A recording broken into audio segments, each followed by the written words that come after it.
Hi, the Black Talk Media Project would like to invite you to become a member of the BTR Community subscription-based social media platform. BTR Community is a platform that was set up for the listening audience of Black Talk Radio Network, the #1 independent black radio network online. For just $24 per year, your subscription gives you access to an interactive space to share information with like-minded people with your privacy guaranteed. Your subscription will go a long way to help us maintain and improve our current media platforms. It will also help provide a budget so that we can begin the task of establishing localized media centers and radio stations across the United States. The best way to show your support and appreciation for what we do here at Black Talk Radio is to subscribe. Help us to help you be informed. Join btrcommunity.com today.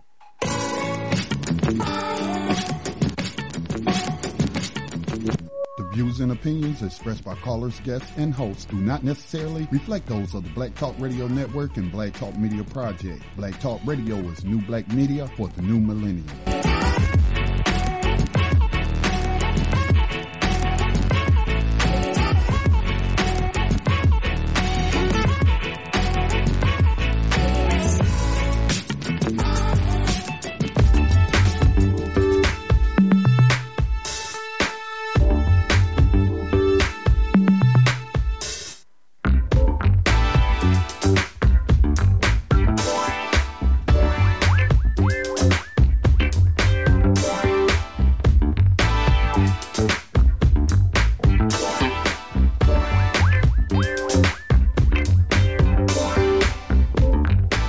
Good evening and welcome to Black Talk Radio News. My name is Scotty Reid. I'm broadcasting from behind the enemy lines of USA Inc. I do want to quickly issue some apologies. I was having some technical issues with stopping our auto DJ that serves up media to you when we are not on air live. So that's what the delay was. I just had to shut down auto DJ altogether just so I could begin my live stream. So today is August the 16th 2018. It is a Thursday afternoon. I am so glad that you could join me for this broadcast of BTR News. Lots to talk about today. It's basically an open forum, although I have put a lot of news stories in my thread for today's or this evening's program, which can be found at btrcommunity.com, btrcommunity.com, a safe and secure social media platform that we have set up for those that is important to, because we don't sell your email addresses. We don't make you use your real name. You can use the website in complete anonymity. All right. We are not trying to help the U.S. government, intelligence agencies, or the police to identify you. Okay. Nor are we trying to allow your employers to know what you got to say about whatever when you're engaging in social media. These are things we have to be cognizant of when we use social media.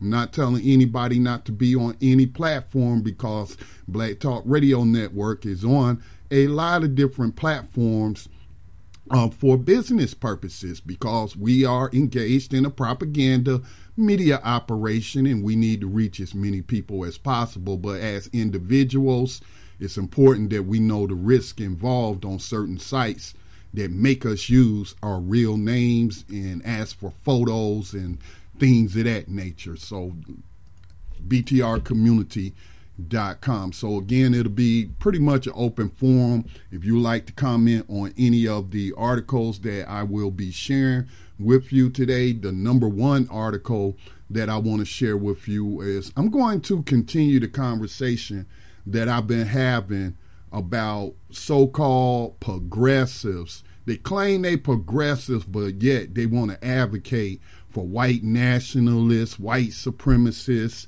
neo-Nazis, and the like to be able to use social media to spread their white supremacist ideology. And as I posted to social media today, hate speech proceeds hate crimes. All right.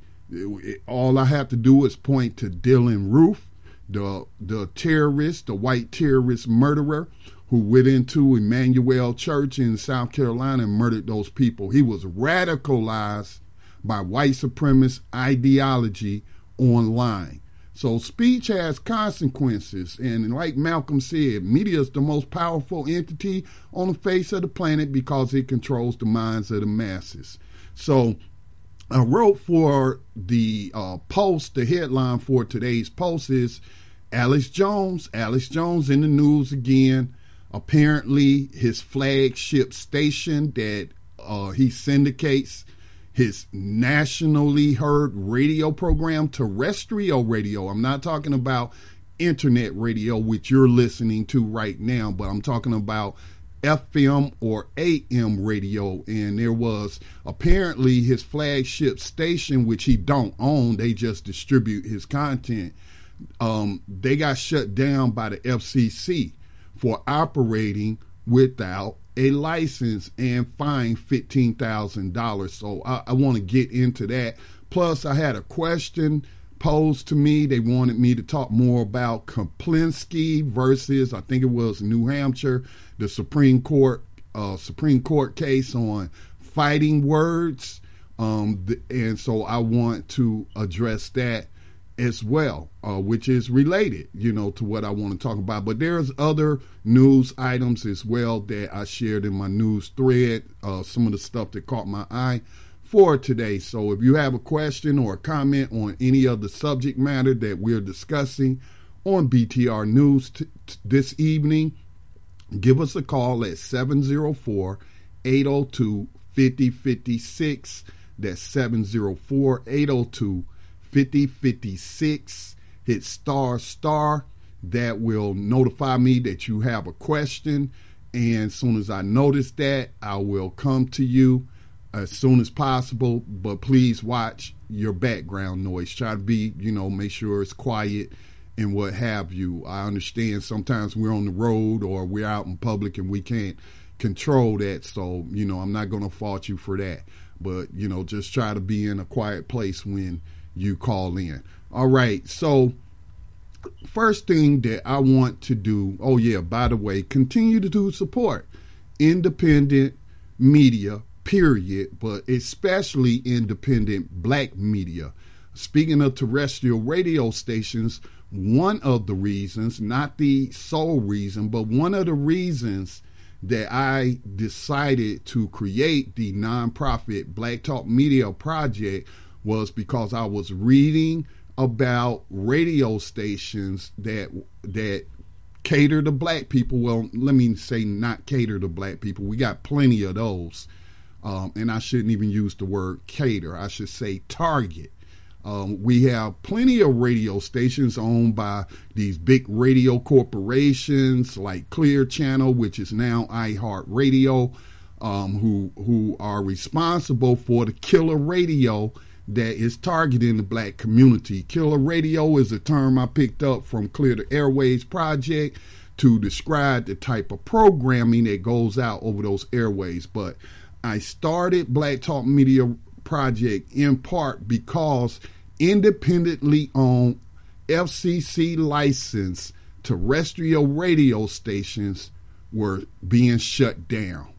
And, as I've done programs on this and written about it, we can trace the decline back to the 1996 Telecommunications Act, which created a unlevel playing field for terrestrial radio that pretty much put black radio stations out of business. Again, I'm talking about independent black radio. I'm not talking about just black people on the radio who are targeting you with whatever they're targeting you with, but the owners of that station aren't black. I'm talking about independently owned black radio, which was crucial during the civil rights movement and the Black Power movement. So that's why. So please continue to support us. Those who have made recent donations, they are very much appreciated. And you can go to blacktalkradionetwork.com. You'll see, the links and what have you that will allow you to donate. You can donate one time, or you can set up a monthly subscription through PayPal. Any amount will help us maintain our media operations, but more importantly, in our media operations, allow us to remain independent. Because if we can't be independent, and if we are not in control of our stations, ain't no sense even having it, is it? It not, in my opinion, it's not. It's not worth having if somebody else, is controlling what I can talk about and what I cannot talk about. All right. So just wanted to get that out there. All right. Aretha Franklin has been trending all day on social media today. She is one of the all-time favorite artists of mine. I was born in '66, and I was exposed to a lot of music as a youngin', as a youngster, and what have you. My stepdad used to be a DJ at that time. I think he still has that equipment. Wonder if I can get it up off of him, right? But I grew up in the era when Motown was booming. I was living in Detroit at that time, and Aretha Franklin, beautiful, beautiful woman, beautiful voice. And she passed away at the age of, I think, 72, surrounded by families and friends. Apparently, she was battling some sort of illness, so Aretha Franklin has transitioned. And I do have a story I want to share about her before we get into, the social political news. But before I even share that, because she was more than just a music artist, a lot of times celebrities, and sometimes it's warranted, but a lot of times celebrities get a bad name, or I should say entertainers. They get a bad name, and their contribution to society is minimized. But many of these artists' work goes beyond the music industry, and they get into real world social, economic, political issues. And Aretha Franklin was one of those people, which I did not know till today. And it's not surprising that I did not know, because a lot of information, again, when you're not in control of your images, when you're not in control of your stories, then that person who is in control of the media, the mass media apparatus, they can paint a picture of you that is one-dimensional and ignores a lot of the things that person may have been engaged in that is beneficial not only to humanity, but beneficial, specifically to their community. So we do want to salute Aretha Franklin, and we want to play one of my favorite Aretha Franklin songs that I remember. I used to know the words by heart. I probably, they'll come to me if I start singing it. But I'm not going to let y'all hear me sing Aretha Franklin's Until You Come Back to Me. That's what I'm going to do, one of my all-time Aretha Franklin songs. But in tribute to her, we're going to play that right now.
was the Queen of Soul, Aretha Franklin, Until You Come Back to Me. One of my all-time favorites. Throughout the rest of the broadcast, if you have a Aretha Franklin favorite, let us know.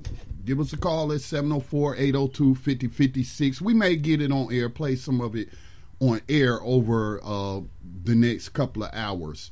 All right. Also, I need to keep putting this information out. Tando Radio Show, which normally came for the past, 2 years, came on during this 6 o'clock p.m. Eastern time slot. He has moved to a morning time slot, which is, that's good for the station because we didn't have any live programming in the morning. So he now airs. He started his new schedule this morning. Excellent program this morning.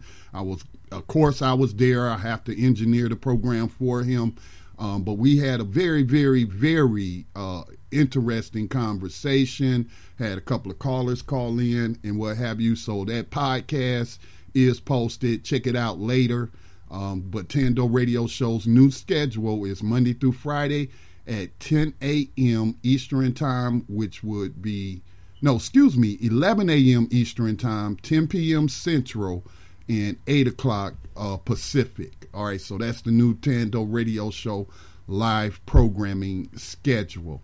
Now, I mentioned that I had not known that Aretha Franklin was a big supporter of the civil rights movement. That's not surprising to me, considering she was a young adult. At that time, young people made up the bulk of that movement. Of course, we know Martin Luther King as the face of that movement, but it was other people as well, other leaders, local leaders and what have you. So, but I also did not know she supported the Black Panther Party for self-defense. So Margaret Kimberly of Black Agenda Report, Freedom Ride blog, shared an excerpt from an article on Twitter today that I just want to read to you. This is a excerpt from a newspaper article, and it's just an excerpt. It's not the entire article, but it says it shows a picture of Aretha Franklin and Angela Davis. Aretha says she'll go Angela's bond if permitted. So I don't know what that means unless she was going to pay Angela's bond or whatnot. So I'll read the excerpt for more context. Soul Queen Aretha Franklin says she stands ready to go Angela Davis bond, whether it's $100,000 or $250,000, if the courts will let her. Miss Davis, 26-year-old former UCLA philosophy instructor and an admitted communist, so this is coming from white supremacist media, is being held in New York without bond pending extradition to San Rafael, California, where Marin County grand jury returned murder, kidnapping, and conspiracy indictments against her in connection with a courtroom escape. Shout out to the Soledad brothers, because that's what they're talking about. With a courtroom escape attempt that took 4 lives. And who took those lives? The freaking slave catcher police is the ones who killed people. Shout out to Sin Q, who's still in prison, who was part of that. Miss Davis was accused of buying the guns that were used in the, and I'm just going to use my language, that was used in the attempted escape from modern day slavery and human trafficking. All right. So I didn't know that. I didn't know that about Aretha Franklin. Now, I knew, speaking of, we're talking about singers, R&B singers, Shaka Khan at one time was a Panther. And then she told this little story about something about a gun and she didn't want to be part of that and what have you. I mean, come on, Shaka. I mean, they came to national prominence because they were photographed with their guns and patrolling the pigs in the community that was preying on the community. Pigs, I'm talking about the slave catching police. So you knew that they were about guns. So she claimed she quit, and then that's when she just jumped into the music industry. And a couple of years ago, I called her out on Facebook when she posted something in support of the Israeli Defense Forces. That is the military wing of the Israeli, part of the Israeli government, the army, that's murdering children and other unarmed, nonviolent people in occupied Palestine right now, as they continue to engage in the right to return to the land that was stolen from them, okay, so that they could create the apartheid state of Israel. So, compare and contrast that singer with Aretha. So my respect level just went a whole lot higher for Aretha Franklin. All right, so I just wanted to pay tribute to her, and I will just share this brief bio from blackpast.org about Aretha. Again, it doesn't even mention anything about her civil rights work, nor does it mention her support for the Black Panther Party. So this is, it's understandable that I didn't know this. In her 5 decades as a recording artist, Aretha Franklin, the undisputed queen of soul, became a music legend. Aretha Louise Franklin was born in Memphis, Tennessee on March 25th, 1942. Her family soon relocated to Detroit, Michigan, where her father, Reverend C.L. Franklin, became a minister at New Bethel Baptist Church. Reverend Franklin was a prominent gospel performer in his own right, and his career exposed his daughter to gospel and soul music and to civil rights leaders such as Dr. Martin Luther King and contemporary or future musical icons such as Smokey Robinson, Sam Cooke, Clara Ward, and Bobby Blue Bland.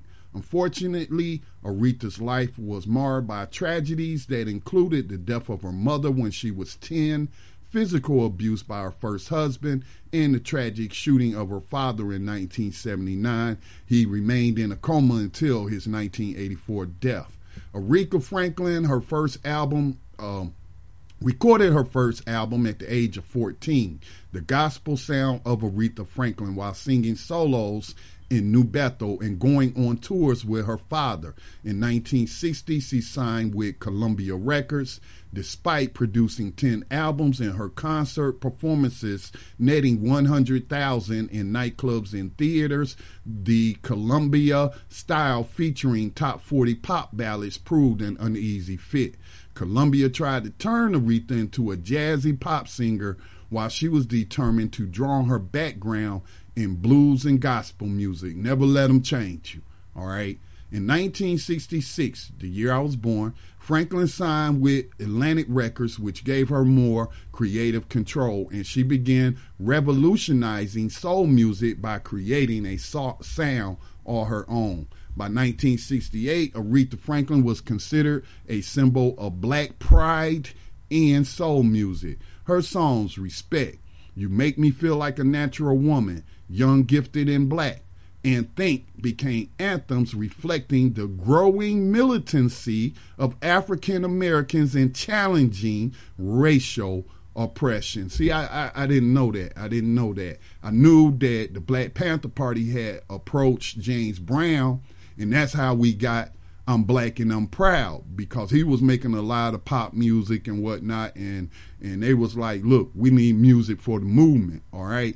So, soundtrack to a revolution. So I didn't know that about her.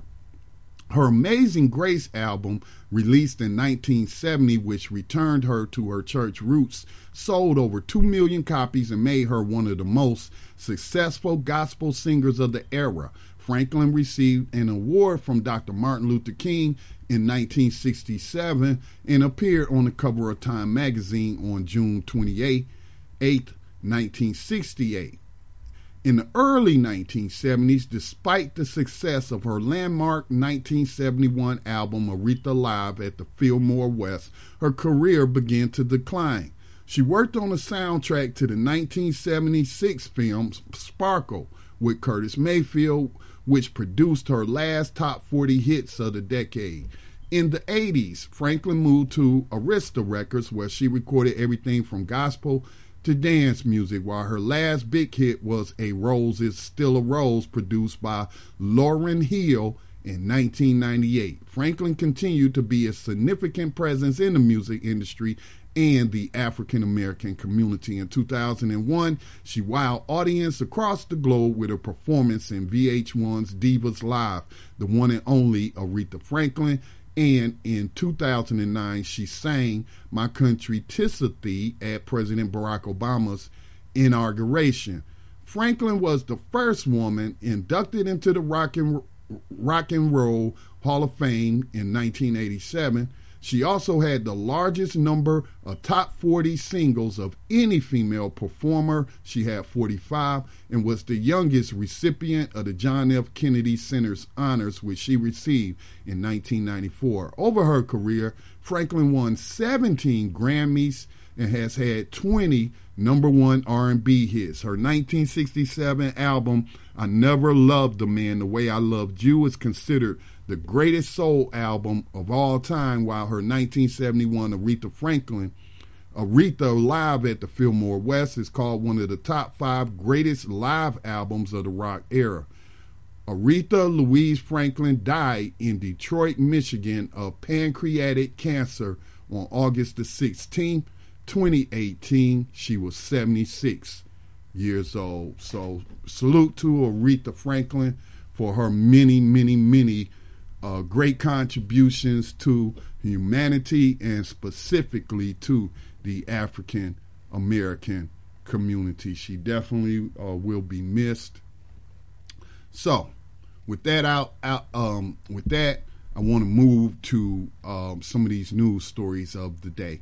All right, so the telephone number again, 704-802-5056, 704-802-5056. You can also join us at uberconference.com/Black Talk Radio network, where you can also call in from with a computer no matter where you are in the world. All right, so I mentioned at the top of the broadcast that Alex Jones was on his program. His terrestrial radio program was being syndicated across the nation, and the flagship station from which it was broadcast was illegal. It was what's known as pirate radio station, and it got shut down by the FCC yesterday. So this comes to you from Mashable.com. It says a pirate radio station which served as Alex Jones' flagship outlet has been shut down by the Federal Communications Commission. Well, he can't be on Twitter. He's kicked off everywhere else. So he's not on Twitter because he got a week-long ban for telling his followers to pick up their guns and to go target people. I mean, he said this, that's illegal. You would think, as many black people have been caught up in this BIE nonsense, we got this WIE who is telling people to commit acts of violence and to target people, including the mainstream media. And he's not being arrested, okay, because we live in a system practicing slavery and white supremacy.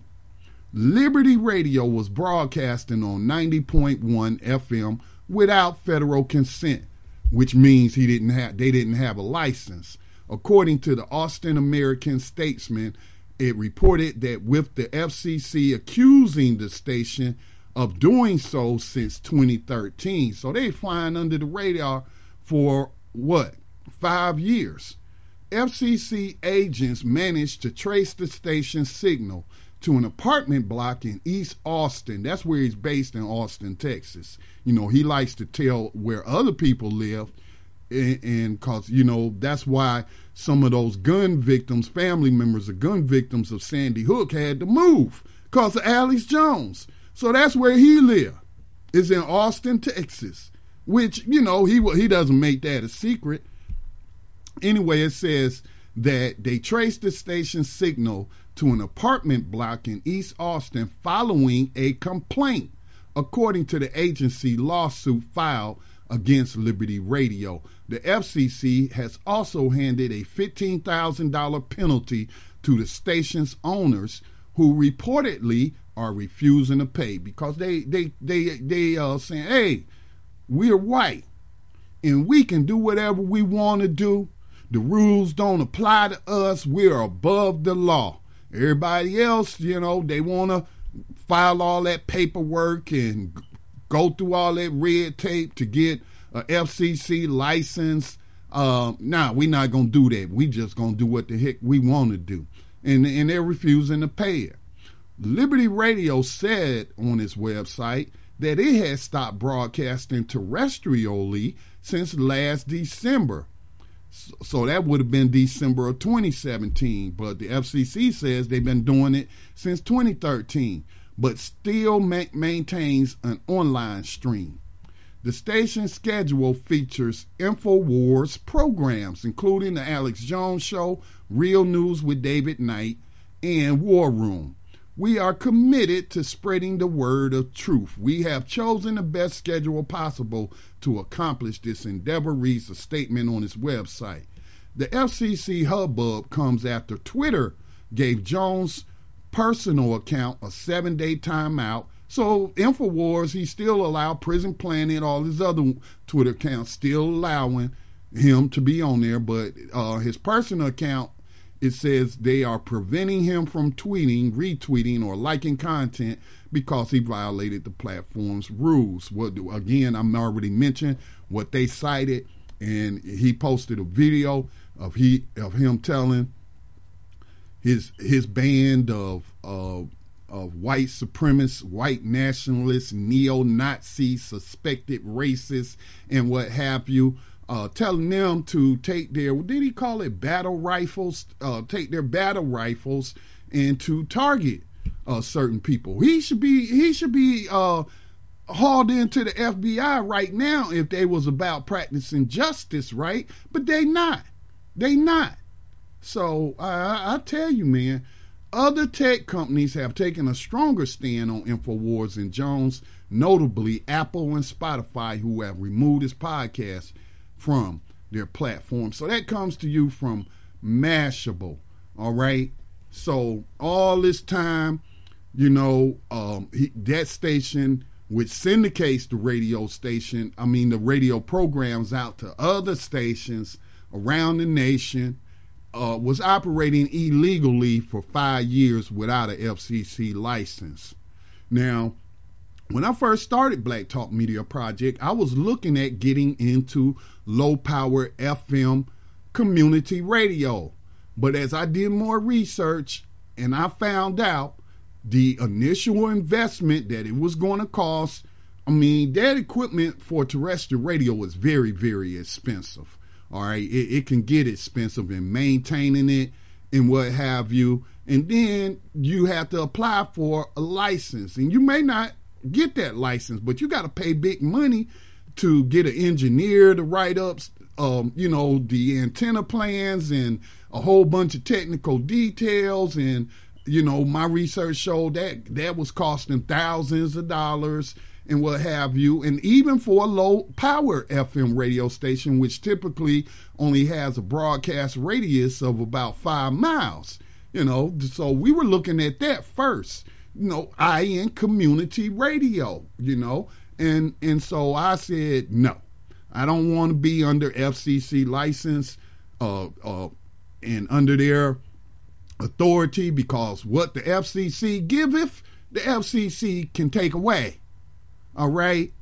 And, internet radio, which continues to become a popular format of media.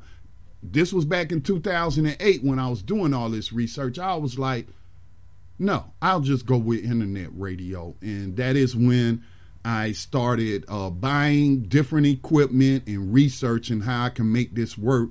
And I actually or copyrighted a technical manual on how to wire mixers, and I even created my own little mixing kit, that I used to sell. It's just one of my suppliers for one of the components. It was getting hard to get it from them. But I still have some kits. I'm looking at a box full of those kits right now, a little shoebox full of them. So that's why we're doing digital internet radio, is because of this. But again, the story is this illegal terrestrial radio station, flagship station of InfoWars, has been shut down by the FCC for operating without a license. But I'm sure on their website, I'm sure on InfoWars and all that, they're talking about some government conspiracy to shut down the truth. Okay? Yeah, right. Somebody filed a complaint. And this goes back to what I was saying on the last program about enemy media operations, that propaganda is a part of warfare. And I'm not talking about a shooting war, although propaganda exists during shooting wars, but during the Cold War, media propaganda, your government, the U.S. government, operates several media outlets, including radio stations abroad. And since the rules have been changed, they can now, and this happened under Trump, under this FCC, now, because it used to be against the law for the U.S. government to broadcast its propaganda media to the American people. But they could target the rest of the world with their propaganda, but they weren't supposed to target Americans. You could look up on YouTube the Frank Church hearings, COINTELPRO hearings, CIA. You know, this was back in the 70s, targeting the American public with government-produced propaganda, mostly lies and what have you. All right? So I was talking about, this is warfare. Alex Jones knows it's warfare. He said there's a war on for your mind. Malcolm X told me via video that media is the most powerful entity on the face of the planet because it controls the minds of the masses. And that's evident when we say hate speech precedes hate crimes. There was someone on Twitter today, some reporter who was obviously putting out some propaganda in opposition to Donald Trump's attack on the media and saying how, you know, the American media and what have you is very important to democracy and blah, blah, blah, blah, blah, blah, blah, blah, blah. Now, obviously, people who know me know I am not a supporter of Donald Trump or anything that he's doing. Okay. And so I just tweeted back at her, yeah, American media historically has instigated violent, racist attacks against non-white people, like the Tulsa war on black people. They try to call it a race riot. No, it was an attack by white racists on that black community, and it happened in more than one place. And I was reading today, because reading is important, as I hear Gus of Context of White Supremacy say often, reading them is more important than watching television. But I was reading that Tulsa newspaper back then was instigating the violence. They played a big role in riling up them racist white terrorists to attack those prosperous black people based on a lie that a black man who was never charged with a crime, and he survived, of raping a white woman. And it was totally false. But that newspaper put that out.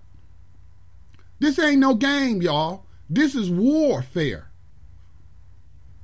And Alex Jones knows it. And unfortunately, some of these other people don't seem to know it. And they claim to be enemies of people like Alex Jones, but they're getting on Twitter and going on their YouTube channels advocating for a non-existent right for Alex Jones to spread hate speech and white supremacy ideology. Anybody that's doing that is not an ally. They are not an ally. They are those moderates that, and I wouldn't even call them moderates. I call them allies of white supremacy. And Dr. King said the greatest stumbling block to justice in this country wasn't the Ku Klux Klan, but it was the white moderate. All right, because they will tell you that these white terrorists have a right to do what they do and to say what they say. Okay? So that's why Dr. King said that. So look up that quote. I know part of the quote. He said they were the greatest stumbling block because they prefer a negative peace instead of preferring justice. Meaning that they didn't want rebellions going on. They didn't want the Black Panther Party running around with their guns or the Black Liberation Army or anything like that. They didn't want people out there battling Nazis in the street as we see Antifa doing today. Okay? No, they wanted everything to be peaceful and want us to wait hundreds of years for some justice that still ain't materialized. Moderates are the greatest stumbling block to justice, and they probably aren't even moderates but codified racists, all right, pretending that they believe in liberty and justice for all, while at the same time advocating for those who would put out ideological messages against non-white groups to deprive them of liberty and justice. Can't have it both ways. You can't have it both ways. All right. So now, I was speaking the other day. I had shared an article that I wrote in 2015 when Tim Wise said that he supposes he has a right to yell nigger in Times Square, standing in the middle of Times Square, yell nigger at people, call people niggers, hate speech, and not get punched in the freaking face. Well, he said murdered for it. Okay. And so in that article, I mentioned a fighting words, that was in the Kaplinski versus New Hampshire Supreme Court case. And they said, you didn't have a right to do that. So a member of BTRcommunity.com today asked me if I would talk more about that because they found a 1992 case that reversed the Kaplinski case. So I posted a link to Cornell. I think it's Cornell. Let me find it right quick. Y'all bear with me. Let me see if I can find it. All right, here it is. He says, Aiken, I believe I'm pronouncing his username properly. It's in btrcommunity.com. Let me get to it because the page is still loading up. Y'all bear with me, please. Where is that? I just saw it. Okay, that's the wrong thread. Let me scroll down a little bit and I should see it. Okay, he says, Aiken says, can you talk more about fighting words doctrine? Though Kaplinski versus New Hampshire 315 U.S. 568 1942 established fight words doctrine, it seems to me that it was overturned in R.A.V. versus the City of St. Paul 505 U.S. 377 in 1992. So, I said I'll have to look up that case law, but I provided a link to the Cornell Law University, law.cornell.edu, for the First Amendment, because they have a whole bunch of links for the different cases of where, that has been argued in court. Here is some of the links that they provide to discuss the First Amendment in these related cases through the years in context. So, again, what does the First Amendment say? Congress shall make no law respecting an establishment of religion or prohibiting the free exercise thereof or abridging the freedom of speech or of the press or the right of the people to peaceably to assemble and to petition the government for redress of grievances. Now, of course, we know when it was passed by some racist white people, and not all of the so-called founders weren't slave owners and I shouldn't say slave owners, but I should say slavers, okay? All of them weren't. We highlighted an abolitionist who was one of the founders. during that period who was an abolitionist and what have you. But we know the slavers had the most influence because they had the most wealth. All right. So, but some of the resources they give you for the First Amendment, the Establishment Clause, Lee versus Wiseman, 1992, Van Orden versus Perry, 2005, the Free Exercise Clause, State Action Requirement, libel, slander, defamation, absolute privilege, advocacy of illegal action, fighting words, commercial speech, government speech, obscenity, which the FCC does not enforce on these terrestrial radio stations that's targeting the black community with this killer radio, misogynistic music. And it goes on and on and on. Talks about unlawful assembly, riot, redress of grievances, petition, and what have you. So, you know, it is a little bit more complex than just reading the Amendment 1 of the Bill of Rights or of the Constitution. But I would argue again, you know, no one has a right to terrorize me, to threaten me. Calling me a nigger is a threat. As I shared that little story as a 10-year-old of being terrorized by a mob of a white baseball team chasing me and my two cousins, calling us niggers and what have you. I associate that with violence. I associate that word with terrorism and what have you. So you don't have a right to assault me with your words, because I know hate speech precedes hate crimes, because now you're going to do a crime and I will preemptively strike your behind. I certainly will. In defense of my life, I'm going to stand my ground. So again, though, here is where these advocates of hate speech are missing the point in reference to Alex Jones, though. Black Talk Radio Network's platform is not a government platform. We can restrict speech. In fact, I have a new podcasting client that I spoke with earlier today, and I asked her, what is your podcast about? What is the subject matter of your podcast? And I said the reason I asked that question is because I've had people who look like us come on and engage in anti-black propaganda, in anti-African propaganda, and saying that the transatlantic slave trade never happened. All right. So I have a line in the sand. All right. I have a responsibility to the listening audience, the subscribers to the Black Talk Radio Network platform, to censor certain types of content. I certainly would never give any help to people like Alex Jones. I'm censoring them by not allowing them on in the first place. Facebook, while it works with government entities to oppress people, they still are not a part of the U.S. federal government, or any government for that matter, because they're in all these other countries and what have you.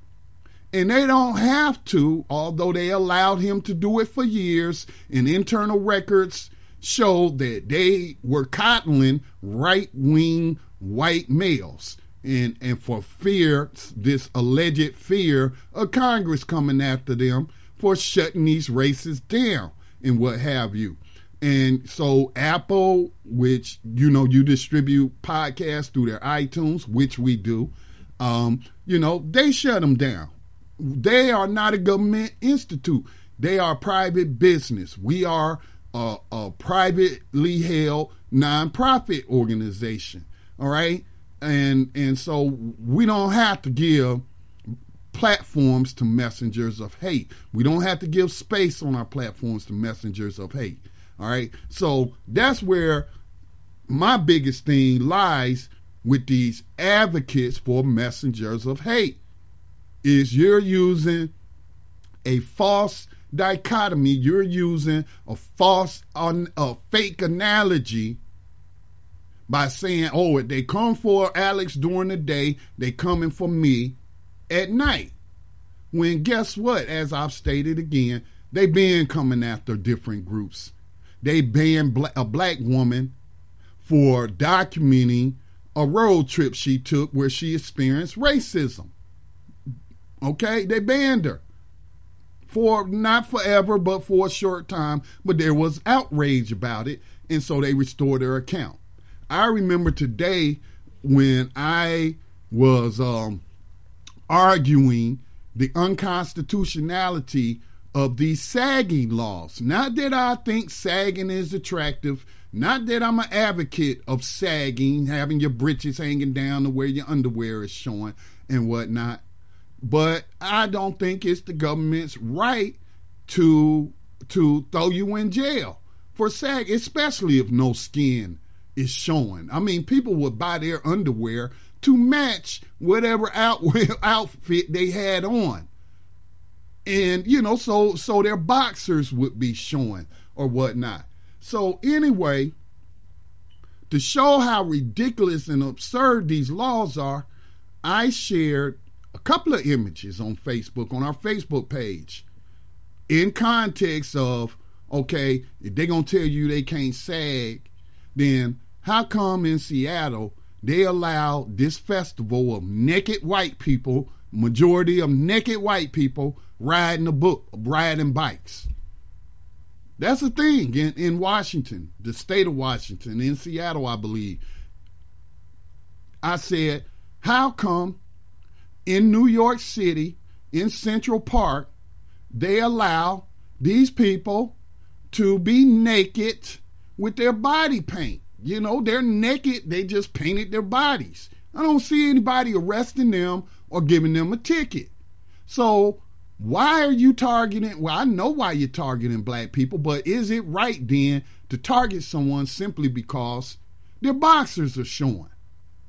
And some people sag not on purpose. I'm constantly, as you get older, sometimes your pants will start sagging, and you're not doing it on purpose, but you don't want to cut off your circulation sometimes by wearing a tight belt that is leaving marks on you. And sometimes, depending upon the activity you engaged in, your pants may sag down a little bit or whatnot. So, I mean, there's intentional sagging and there's unintentional sagging. So what sense do it make for us to be fining people, throwing people in jail over sagging, when you allowing this? And the other image I shared was of a person sagging, and then of white teenage females in underwear wearing it outside. Okay? Wearing it outside. Boxers wearing nothing but boxers. They could have had panties on under their boxers. I don't know. But they were wearing underwear as outerwear. And I shared that picture again, sharing a picture of somebody sagging. I was banned from Facebook for 3 days for that post. Somebody flagged it. I know who flagged it because the person told me they flagged it. They used to be, quote unquote, a ally or whatnot. And they took issue with me sharing pictures of young white girls in their underwear. I mean, you open up a catalog, a clothing catalog, you're going to see what? You're going to see women modeling underwear and what have you. You go on to any of these fashion shows, let's say Victoria's Secret, there ain't nobody censoring that. So, I mentioned that black people specifically have been getting banned from Facebook for a very long time, getting thrown in Facebook jail for the longest. I didn't hear these advocates for the messengers of hate, making a big stink about that. They've been banning Palestinian activists, as I said the other day. So, again, I am not into, the system is already in, these corporations are already engaged in anti-blackness and suppressing us. So don't act like, because they did it to Alex Jones, like they're going to start doing it to other people because they already been doing it. They already been doing it. And I said we should be doing everything we can to take out the media operations of the messengers of hate. And somebody filed a complaint with the FCC and said Alex Jones' flagship radio station, terrestrial radio station, is operating without a license. As Malcolm X said, by any means necessary. By any means necessary. So, good job to whoever filed that complaint. Now, are you advocates of messengers of hate going to now turn around and say, Alex Jones has a right, or those station owners have a right to operate a unlicensed terrestrial radio station on the public airwaves? That what you're going to do? And as I stated, if y'all so concerned about Alex Jones' speech rights, then give him a segment on your YouTube channel or whatever platform you're on. Invite him on to be an author on your Facebook page. Since you're so concerned about this suspected racist, propagandist speech rights being violated, then give him space on your platform. But you won't do that because you know what? You're in the censorship too. You don't want your brand associated with right-wing lunatics. So you're hypocrites is what you are. That's all I got on that story. Again, the telephone number is 704-802-5056, 704-802-5056. We're at the top of the hour, actually past the top of the hour.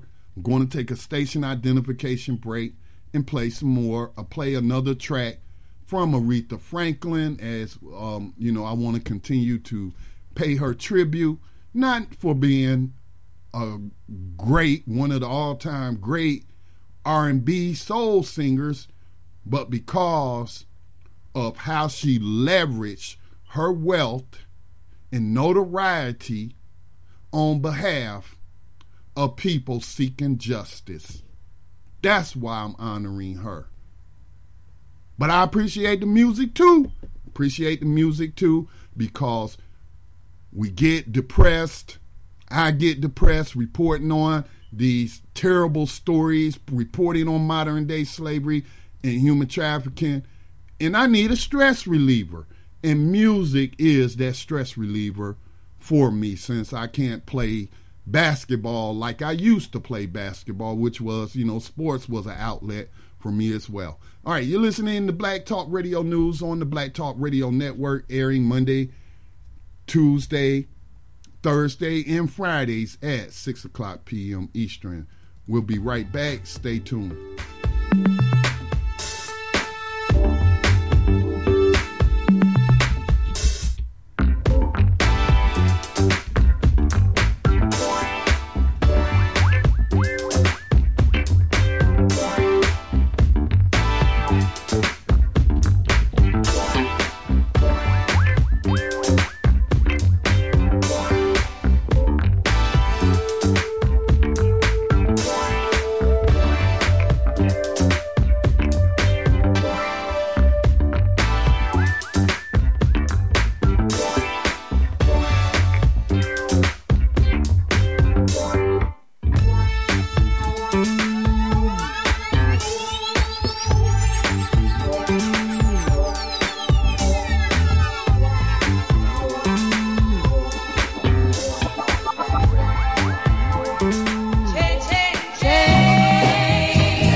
You are tuned in to the Black Talk Radio Network. For podcasts and live program scheduling, visit us on the web at blacktalkradionetwork.com. Not a Wu-Tanga. Welcome back to Black Talk Radio News. Scotty Reid in on this broadcast from behind these enemy lines of USA Inc. All right, don't be a chain part of that chain of fools out there that's advocating for the messengers of hate. They the weak link in the chain of justice. All right, we need to remove them. All right, they are not allies. They are not helping us advance justice in this world, because how can you claim to be justice and at the same time advocate for the messengers of hate? You okay? Media controls the minds of the masses. Is that hard to understand? There's been plenty of scientific studies of proving Malcolm X's theory. All right, so let me move on to some of the other stories. Let me check the board. Greetings to those who are listening by way of uberconference.com. Anytime you like to chime in, hit ***. I do have some more stories that I would like to get to and get through. All right, so let me see. Speaking of the FCC, and speaking of liars, speaking of internet platforms, as it turns out, and I'm going to have to do this later, perhaps later tonight or in the morning, and watch the FCC chairman Ajit Pai get grilled by Congress over made-up FCC cyber attack. And on Twitter today, I issued a call for him to be fired. He should resign. Lying. And I hope he lied to Congress today. Not that I expect a Congress controlled by conservatives, which he is. All right, he's a big capitalist conservative, and his job at the FCC was to eliminate one of the good things that Barack Obama did, and that was put net neutrality rules in place. For those that don't know what net neutrality means, that means that your ISP providers, that's internet service providers, they don't actually not providing you the internet, but they're giving you access to the internet, which is a bunch of computer servers linked together serving up content. So whenever you go to a website, that website is on a server. You go to Black Talk Radio Network, it's on a server that we lease. Okay, so that's what the internet is. It's a network of computer servers that serve up content. The way that you get to that content is through a ISP provider, okay, an internet service provider. So Barack Obama administration put rules and said all traffic must be treated equally, meaning that AT&T cannot slow down the traffic of Black Talk Radio Network while not messing with the traffic of Facebook.com, okay, or Twitter or what have you. And Eliminating those rules would set the framework for these ISP providers, these big corporations who also own many of the media platforms or the servers and what have you. But it would allow them to then start charging content providers a fee. They would create two lanes of traffic, the fast lane and the slow lane. Hey, you want to be in the fast lane? We're going to charge you, let's say, you got to pay a $5,000 a year fee. All right.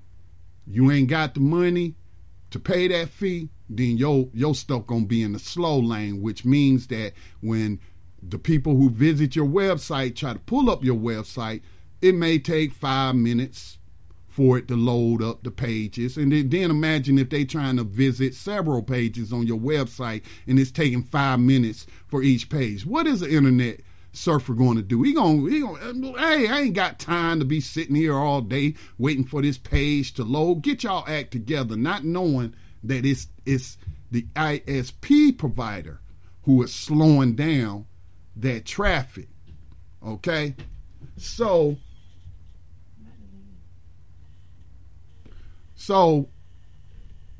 I'm sorry, somebody has came in the studio to talk to me. Okay, but so that's what net neutrality is about. So they had before the FCC and many of these government agencies can change such rules, they had to have a public comment period, meaning that they had to get input from the public. And the American people, American citizens, in a huge majority said, we like net neutrality. We want all internet traffic to be equal. We don't think anybody should be able to slow down the speed of a website versus another. We don't think they should be able to extort money from a content provider, because if he doesn't have the ability to pay, then you're censoring him, okay, or them based off their ability to pay. So Ajit Pai shut that down. He shut down the comment section during the comment period on the FCC. You access it through the internet. And then told a lie that they had been hacked. They had been hit by hackers, which overwhelmingly, most of the hacker organizations like Anonymous and others, they support net neutrality. So why would they do that? He was lying. This comes to you from a technology website, Gizmodo.com. On Thursday, that was today, that's today, Ajit Pai will have his first appearance before a Senate Oversight Committee since an internal report revealed the FCC has been falsely claiming its comment system was hit by a cyber attack last year. It's going to be good, and you can watch it live this morning starting at 10 a.m. Eastern. Well, you know, I was preparing some other stuff, and I hadn't known that this was going to occur. So I didn't get to watch it, but I'm sure it's probably on C-SPAN's website or something. For more than a year, the FCC has claimed its website was hit by a DDoS attack, which means denial of service attack, which just basically sends so many, they use bots to request so many pages from your website that it overwhelms your server, and then nobody can access your server. So, you know, during high periods of traffic, you may not be able to access a website, okay?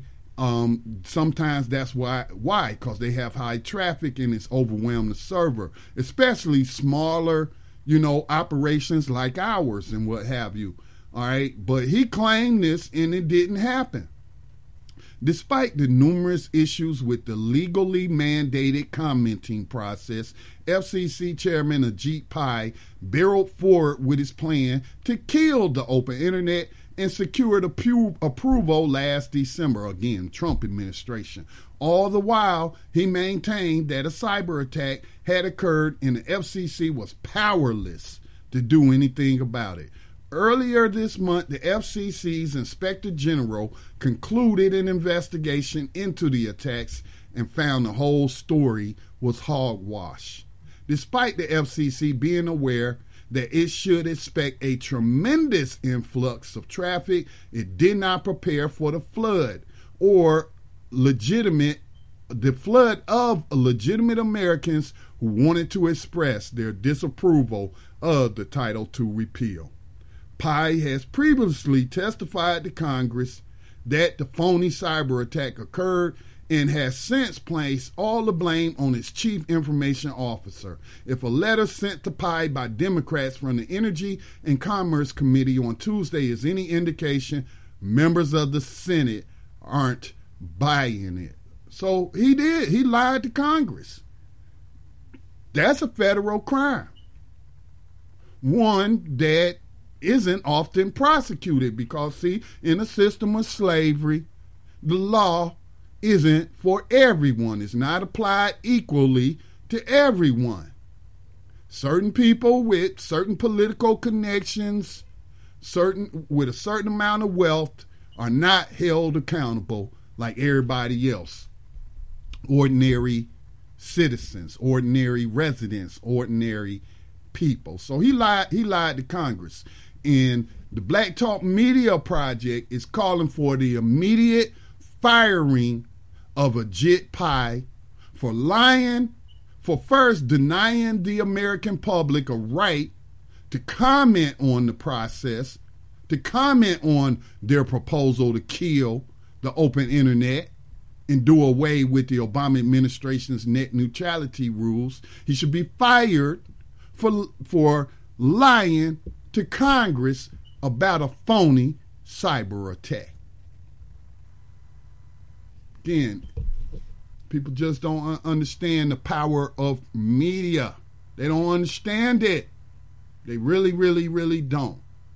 It clicked like a light bulb in my brain when I first saw the quote of Malcolm X talking about how powerful it is and the control that it has over people. This is the corporations killing net neutrality. This is your big media. Remember, there's only about 6 companies that control 95% of global media. Okay? This is the way for them to solidify further control of the minds of the masses and program the masses with their lies. Okay? So, definitely a very important story that I wanted to bring to you all's attention. And I call on all you media organizations out there. You got different organizations that stand up for media rights and an open internet. Y'all need to be calling for his firing. Y'all need to stand with Black Talk Media Project and calling for Ajit Pai immediate resignation, and if he doesn't resign, he should be fired. But most importantly, he should be charged for lying under oath to Congress. Hold him accountable to the fullest extent of the law, instead of getting his preferential treatment. All right, the next story. Again, this has to do with social media. I thought this was pretty weird, pretty odd, but the Democratic National Committee is continuing its vendetta against WikiLeaks, the whistleblowing publisher where whistleblowers can send in government documents, not just the United States, but, governments around the world. They have published documents, financial institutions, published documents of this criminality that's going on behind the scenes and what have you. And the DNC, now I have to say, I don't know for a fact, but I have seen no evidence to support the Democratic National Committee's claim that they were hit by hackers, Russian hackers, who stole their emails and then published them ahead of the 2016 election, which showed that the DNC was tipping the scales of balance in favor of Hillary Clinton and basically giving her full control of the process, which in a democracy, how does that work? That doesn't work. You're not supposed to take sides, especially when your own founding documents say that you will take no sides, but you took sides. The emails prove that, and now they instead of fessing up to what they did, to cheating all the other candidates, not just Bernie Sanders, but all the other candidates, in cheating them and setting up a rigged process, a rigged election, if you will, to give Hillary Clinton the nomination, which is why we have Donald Trump today, because polling, even their own internal polling, showed that if anybody would lose to Donald Trump, it was most likely would be Hillary Clinton. Okay? So anyway, they are suing WikiLeaks. Again, the FBI hasn't examined their servers, which would be customary if you're alleging a crime. Hacking is a crime. Stealing emails is a crime. Then why hasn't the FBI examined the servers, which the DNC refused to hand over the servers? They asked for them. They didn't subpoena the servers because they were the one complaining about the crime. So the DNC, oh no, our little fraud might get exposed if we let the FBI see our servers. Well, depending upon what people in the FBI, because they're not, they had their biases. They might have helped them cover it up.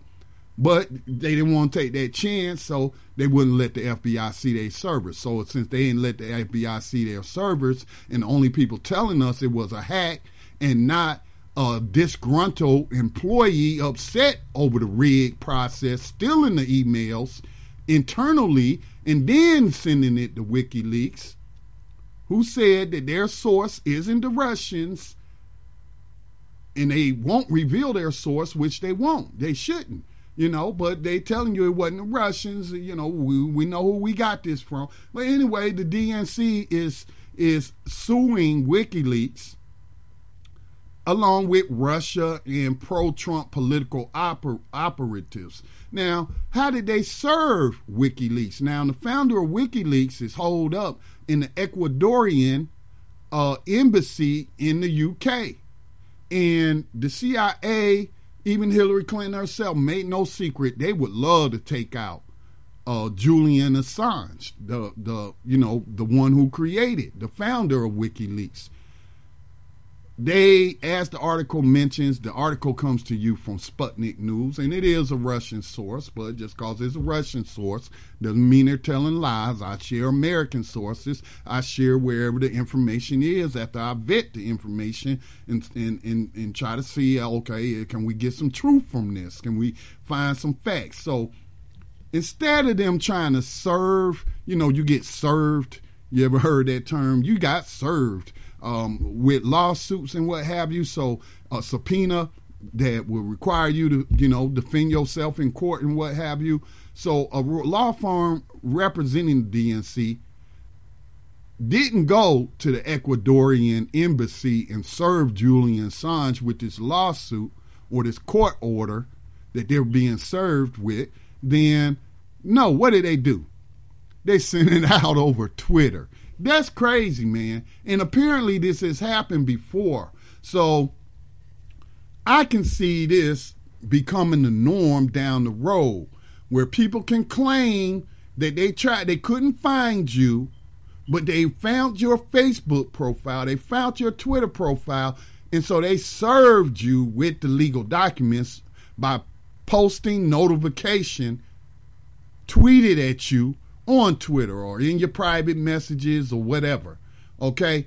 Nah, that is not right. But that's what they're doing to WikiLeaks. Again, this is a sham. This is all a sham, people. All right, next story. The subject matter of apprentice tapes out there that have Donald Trump using the N-word has been in the media. And some people don't think that's important and saying we already know he's a racist and all that. But, hey, we need to keep piling on. Yeah, most of us know that he's a racist, but there are some people in denial and then some people who don't care. But anything that you can use against your enemy, in this case, a political enemy, a social enemy, then you should use it. So I'm like, hey, this is usable. You know, we want those tapes out there. And Omarosa Newman, I forget her other name. She has a hyphenated name, but Omarosa, she's almost like Prince, and everybody know who you're talking about when you just use one name. So Omarosa said that there was a tape out, and so she said she had a discussion with other staffers, 2 other black women for the Trump campaign, and said that they discussed the existence of this tape and tried to ask Donald Trump if he said it or not, and if you said it, in what context. Cause you could have just been repeating some lyrics from some of this killer radio garbage propaganda, music propaganda that they put out to the black community. Maybe he was just saying some lyrics that had the N-word in it. What's the context? And Donald Trump really wouldn't answer them. He did say, no, I didn't. And then he said, just put it to bed. But these women, one of the women, Katrina Pearson, said the conversation never happened. Omarosa has no credibility. She's lying. She's writing a fictional script. So Omarosa came out with the tape of that woman along with the other woman and herself discussing these tapes. And Katrina Pearson said, oh my God, based on his response, I'm paraphrasing what she said, based on his response about putting it to bed, that she believed he did say it. And Omarosa put that tape out, showing this woman to be a liar and an enemy of truth. All right. So now we have someone else who is backing Omarosa up. All right. Because they want to make it all about Omarosa's credibility. You couldn't trust her. Oh, but you could trust her when she was part of the Trump administration. And I'm going to tell you, man, I ain't got nothing against Omarosa. I said before, I ain't have a problem with black people meeting with Donald Trump because he is the POTUS. That's a position of power. And Frederick Douglass said that power concedes nothing without a demand. So I ain't got a problem with black people putting demands on Donald Trump. She decided to do it from the inside. And she did secure some benefits for historically black colleges and universities and what have you. Now, she did tell some lies. And she admitted that she told some lies to during the Trump campaign. And she said, I was complicit too. I'm going to come clean. I'm complicit. But, I don't feel the same way that I felt before. No, I'm not taking a $15,000 a month payoff to keep my mouth shut.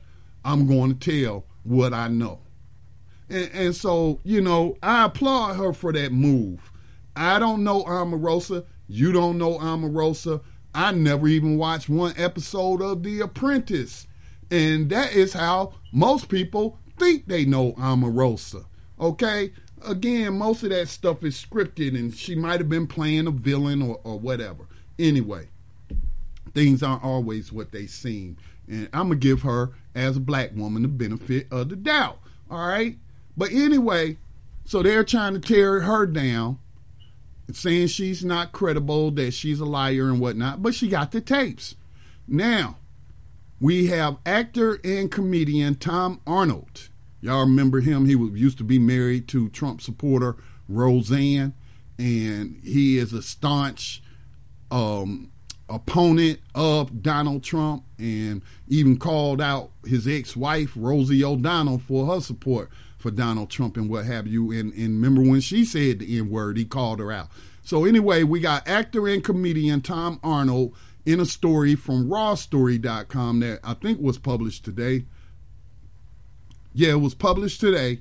And he's backing up Omarosa. This is some of the article, which was written by Sarah K. Burris and published on Raw Story. Actor and comedian Tom Arnold said Wednesday that he knows with certainty that a tape exists of Donald Trump saying the N-word as well as other horrible things. In an interview with Jimmy Kimmel, Arnold said that he has known Trump for 30 years and that the president has always been begging him to do The Apprentice. It is such a crappy show that I wouldn't do it, Arnold said. Like, that is for real. That says a lot because I do everything. When it came to the infamous N-word tape, Arnold said that he has seen it. See, it's not an audio tape. They got him on video. When it comes to the infamous N-word tape, Arnold said that he has seen it and knows the people who have it.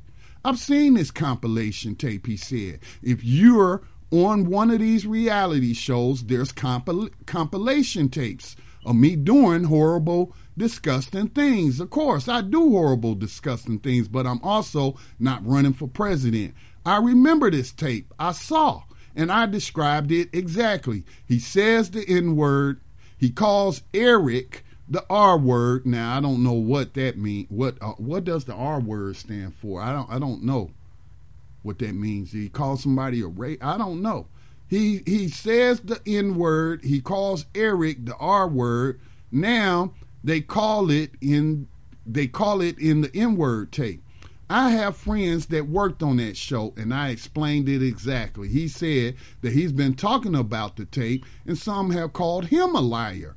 However, two people have not, Donald Trump and former producer Mark Burnett. There's a reason for that, according to Arnold.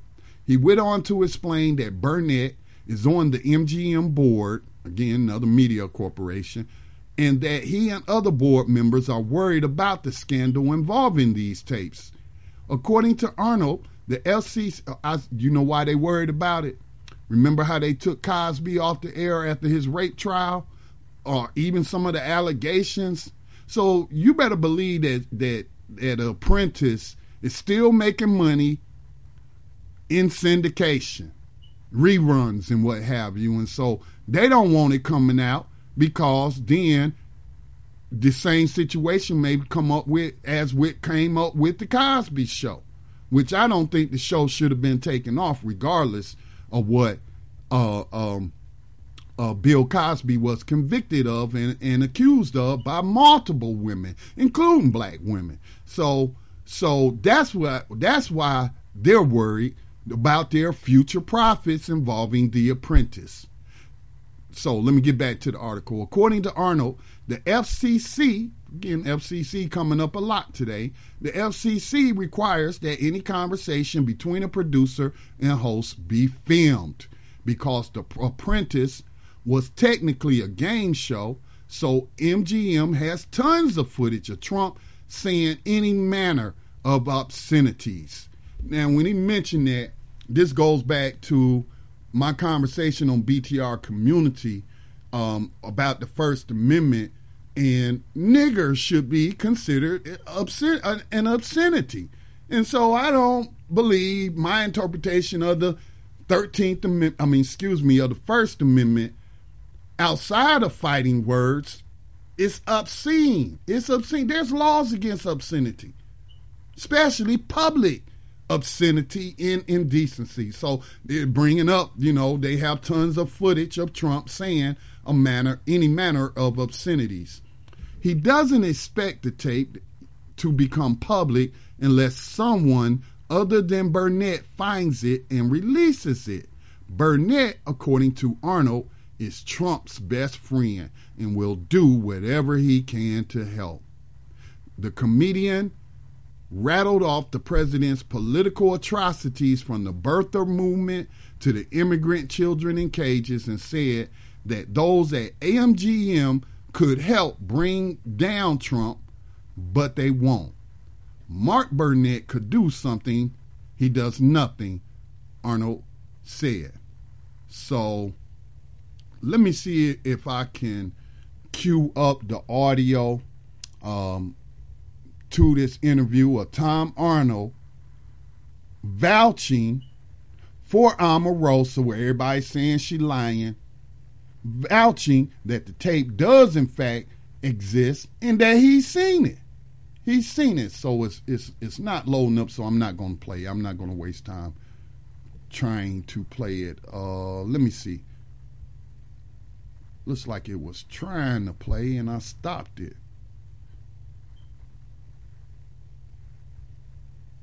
But I am going to take, past the half-hour mark, take our final station identification break. You're listening to Black Talk Radio News on the Black Talk Radio Network.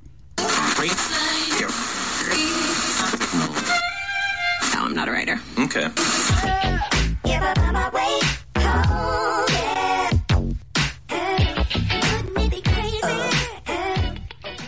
Black Talk Radio, since 2008, providing new black media for the masses.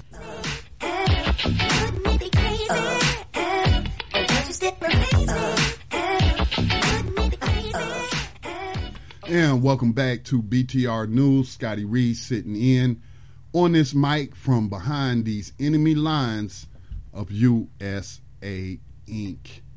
Please continue to support the North Carolina-based nonprofit Black Talk Media Project, which manages Black Talk Radio Network, as well as the social media platform is BTRcommunity.com. I'm trying to do two things at once. I'm trying to queue up this audio of Tom Arnold appearing on this show. So it's giving me a little trouble. So look, I linked to it. Y'all can go watch it. All right, so I'm gonna move on. Closing out. Let me check the board, see if we got any callers that would like to ask a question. Again, if you're already on the board, hit star to unmute yourself and just watch your background noise and we'll get your comments in. But we are about to wrap up the program here shortly, so please get it in before we do that. Let me see. Next story. I want to keep it on this story. Omarosa. This comes to you also from rawstory.com. Trump has met his match. Omarosa hints she handed over incriminating evidence to Mueller. Now, again, I don't know what this evidence is, and I don't buy the DNC hacking story. I believe it was a leak. But that may not be what they're talking about. She could be talking about something else because, I was listening to Tanya Free and Friends yesterday, which airs on the Black Talk Radio Network every Wednesday at 2 o'clock p.m. Eastern Time, and Tanya said she wasn't interested in nothing Omarosa has to say unless she's talking about something that's going to get him taken out of office. Unless she's talking to Mueller, I don't want to hear nothing that Omarosa say. Well, that's Tanya's right. That's her right. Okay, but I'm interested. I want to hear everything because it's propaganda material that I can use against the Trump administration by any means necessary. It's what Malcolm X told us we should do to obtain our freedom. Any means necessary. And since my expertise is media and propaganda, then yeah, I'm interested in what Omarosa has to say. But Omarosa is no dummy. Then he questioned her intelligence and all that like he seems to do. He gets especially vicious when he attacks black people, doesn't he? Called her a dog and all of that kind of stuff. Talked about Maxine Waters' intelligence and all that. Those are white supremacist talking points. They're always questioning the intelligence and the mental faculties or ability of black people as compared to themselves. Omarosa, though, seems to be very intelligent and has covered all her bases on this. And she got them on the run, and she's not the one on the run. She got them on the run. Although we know that plenty of people have mysteriously turned up dead, had overdoses or what have you. We're going to pray for Omarosa's safety behind these enemy lines.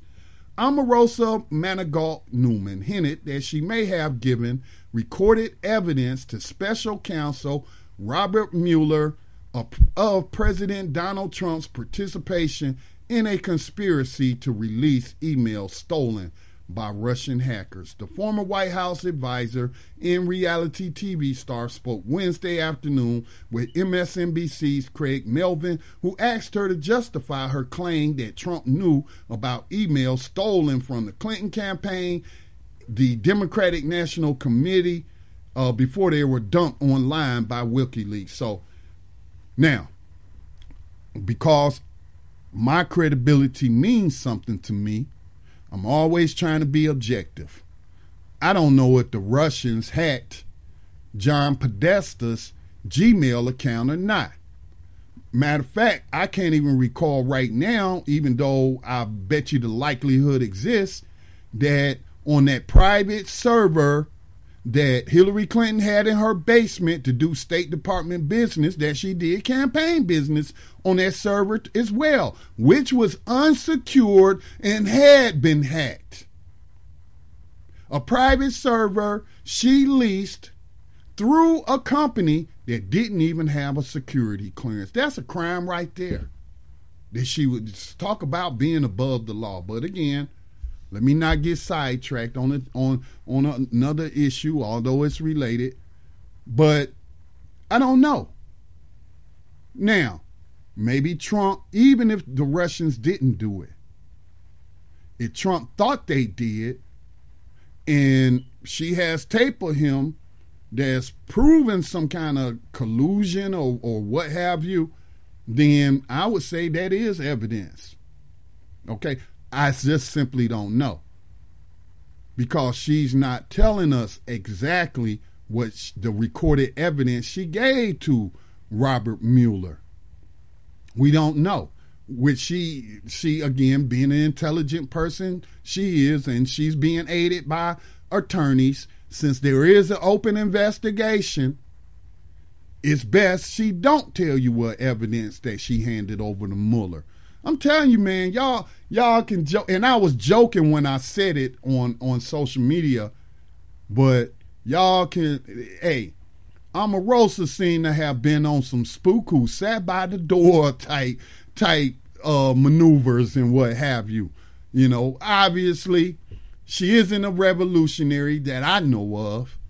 Obviously, she was doing this, I think, to cover her own behind and possibly to make $1 down the road. You know, a lot of people capitalize off of situations and circumstances they find themselves in. So I just simply don't know what her motivation was. She says that she knew she was working with a bunch of liars and what have you, so she wanted to make recordings because they're going to lie if something come up down the road for as an insurance policy.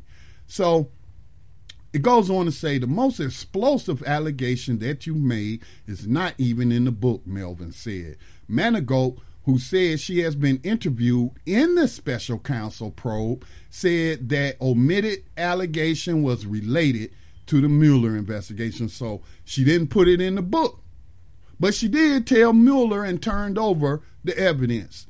There are some things that are involved in this investigation, the Mueller investigation, that I was very careful not to put in the book, she said. Melvin asked if she had proof that Trump knew about the hacked emails before they were posted online, and she declined to answer, but hinted she might have given that evidence to Mueller. I can't even talk about the things that I talked with them about, Manigault said. I can't talk about the things I've submitted to them. But I want you to know that I fully continue to cooperate with this investigation. She stood by her claims and stated that she could prove them.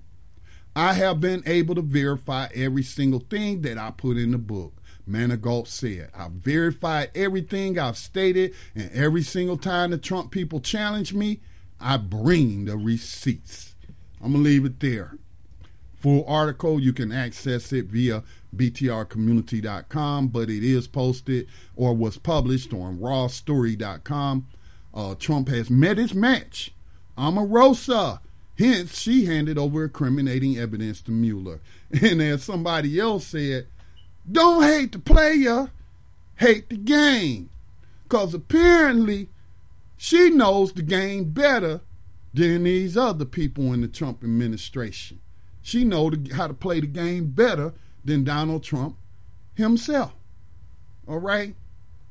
And wouldn't it be something, now again, it may be nothing, but wouldn't it be something if Trump does get impeached or brought down or harm, irreparable harm done to him by a black woman? who he has frequently targeted with vile, anti-humanistic language. You know, him calling her a dog on Twitter, you know, that seemed like a violation of terms of service, although I don't know what the terms of service is. But, you know, I've never been banned, or Twitter's never bothered me. So, you know, I just don't know. But I don't think it's right that, you know, he's allowed to say the things that he says. Some of the most hateful, hate speech, vitriolic. But again, he is the POTUS. He is a public figure. And we like Donald Trump running his mouth because he ain't got no discipline. He's unhinged. And matter of fact, let me share this with y'all that Max shared with me today. He tagged me in it on Facebook. Come on, Max, man. You know, you got to be on BTR Community. He's a member of BTR Community. But hit me up on BTR Community with this stuff. But anyway, this is what Donald Trump tweeted earlier. If this is a verified screenshot. So again, my credibility means something to me. And I haven't had an opportunity because this came to me right before I came on air. So I haven't had a chance to browse Donald Trump's Twitter profile to see if he posted this out. You know what? Matter of fact, I'm not even going to share it because it's fake. It's fake news. Because now I'm seeing it says at real Donald Trump. Not real Donald Trump. Real Donald Trump. That's fake news, bro. John Smith didn't hit us off with some fake news on Facebook. All right, so I'm not even going to share that. And I'm seeing some of the people, somebody else, Darius Webb, noticed that it was fake. This one fake, brother, name even spelled wrong. I just noticed that, Darius. You're right. So let me go ahead and delete this fake news. Hey, we all get caught, right? It hit me. You know, I scanned it real quick. I was like, what's this Max tagging me in? Let me look at this. And, you know, I didn't notice, as I just noticed right now, the fake Twitter handle. So sorry about that. Sorry about that, y'all. Let's go to the phone lines. This may be Max online. 803. Is this my abolitionist brother Max Parthas? Peace, brother Scotty. Sorry about tagging you in the fake news, but they got me for all of about 5 or 10 minutes, and then I found out it was a fake. Yeah, it's a lot out there, and you know, we are susceptible to it. But you know, what really matters if we then come back and say, "Hey, somebody got me." Yeah, exactly. Every now and then we get got. It happens. Nobody's 100%. But in any case, what you were talking about with Omarosa, I think that it is important at this point that we show some kind of support towards her because it's possible between her and a porn star that those two women can take Donald Trump down. I'm in full agreement. And even if you don't support her, you know, because of her media image that has been presented to you, in this case, you ain't got to tear her down. You ain't got to go along with, and I've seen people on the left, the so-called opposition to Trump, grill Omarosa and try to make it seem like she's credible, don't buy her book or whatnot. But Max, I was actually thinking that earlier today, what you just said, and I want to thank you for bringing it up. You know why we should support her? Because perhaps this will encourage other spooks to sit by the door. Yep, exactly. And when I say support, I don't mean you got to throw money her way, buy her books. Just don't bring her down. You know what I mean? The same thing that all black people say. Just don't stand in her way. Let her do what she's going to do. Don't pass around the hit pieces that the news is putting out. Don't attack her credibility. Don't be out here calling her all kinds of names and stuff like that because you don't even know the woman. Just let her do what she's going to do. Exactly. I'm in full 100% agreement with that, Max. Yep. Well, I appreciate you, Scotty Reid. I'm here listening, man. If you need me, just yell. All right. Thank you, Max. All right, check out myself and Max Parthis every Wednesday night. That's why I don't do BTR News on Wednesdays. It's because I'm doing New Abolitionist Radio every Wednesday night at 8 o'clock p.m. Eastern Time on the Black Talk Radio Network, which is co-hosted and produced by Max Parthis and yours truly. And, you know, just put another shout out there. I did have a woman. I wanted to bring another woman. We've had 2 women as co-hosts on New Abolitionist Radio in the past. And, you know, we're looking for another woman, another preferably black woman. But the only thing that matters is if you're an abolitionist. All right. But we're looking for a woman co-host to, you know, help us produce that show and get it out there to the masses. All right. Anyway, that's all I have for you today. I just want to share some quick headlines of some stories. It's just one more story. And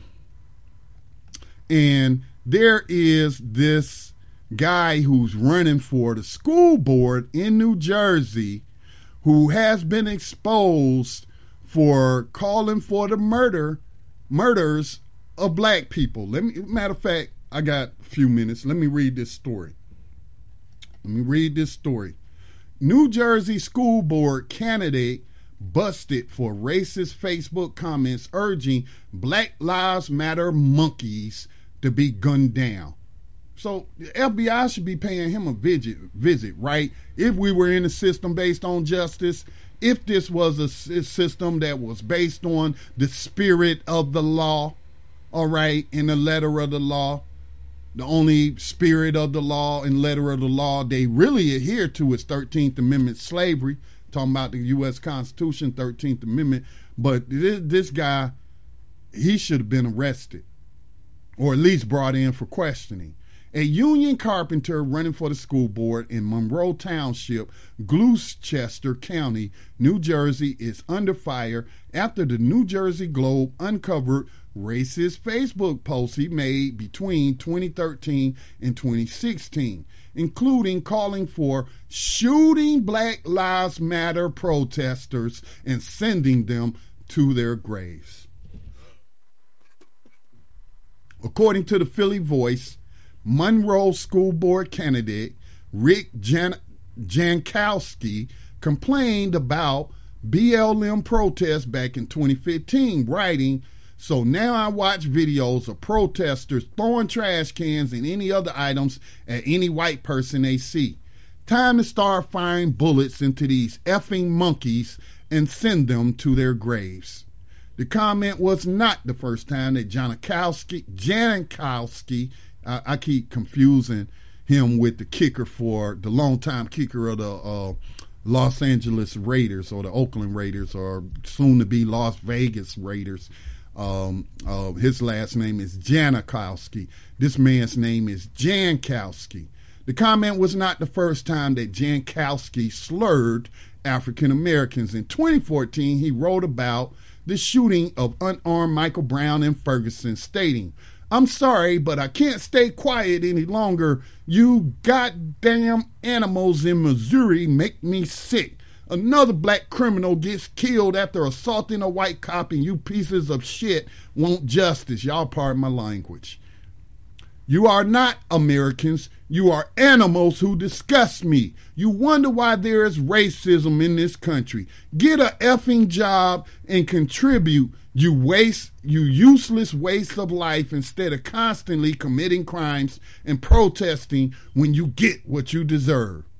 The Philly Voice noted that Jankowski's comments were posted on an older Facebook account belonging to Jankowski and has since been deleted, and that he had posted on Wednesday on his campaign Facebook account, which was taken down after the Jersey Globe called attention to his past online history. So what, you mean tell me Facebook finally is going to stop coddling white right-wing suspected, and in his case, he is a confirmed racist terrorist, okay?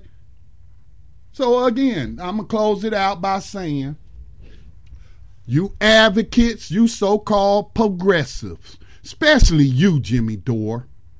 You consistently want to advocate for Alex Jones to be able to spew his hate, his bio, to be able to practice racism, white supremacy, religious bigotry, homophobia, and all the like, that Facebook or nobody else should ban him for doing that, even though it's in violation of terms of service.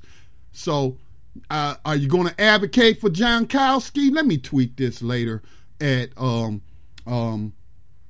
Jimmy Dore, who I told today, you just lost a YouTube subscriber. I enjoy watching his videos. He's a comedian too, but he has a show on YouTube where they delve into these political, social issues. He's a quote-unquote progressive. But lately, since Alex Jones got banned, he's been among those who's saying that free speech rights should be absolute, that anybody should be able to say whatever they want to say on these privately held platforms and not be banned for it. Okay? I'm not a free speech absolutist. I practice censorship on the Black Talk Radio Network.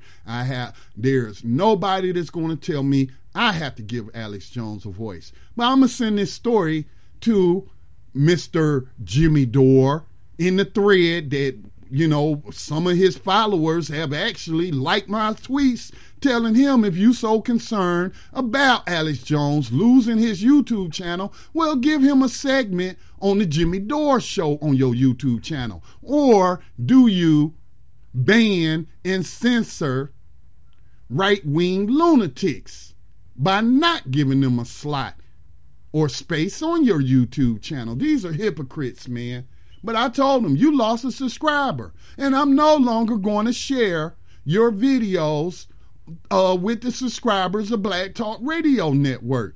I don't care. And he's been right on a lot of issues, but I had to draw the line. You just keep on advocating for white supremacist propaganda to be disseminated. You are not an ally. You are not a friend. And as Dr. King said, you are the greatest stumbling block to justice. It's not the Ku Klux Klan.